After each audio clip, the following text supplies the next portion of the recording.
In the colorful village of Jalabipur lived a tiny green dragon named Bobo. Unlike other dragons, Bobo did not breathe fire.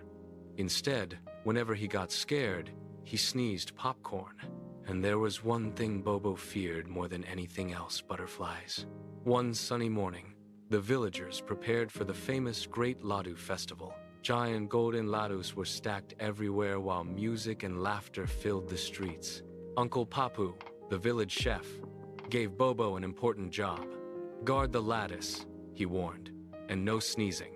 Bobo proudly stood beside the huge Laddu tower. Everything was going perfectly, until a tiny yellow butterfly fluttered through the air and landed right on Bobo's nose. His eyes crossed, his cheeks puffed up, his nose twitched.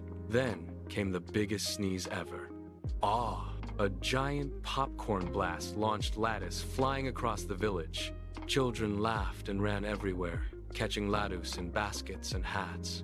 Popcorn rained from the sky like snow. At first, Uncle Papu was shocked. But after tasting a crunchy popcorn laddu, he smiled. "It's delicious." From that day on, Bobo became the hero of the festival, and everyone loved the flying Laddus.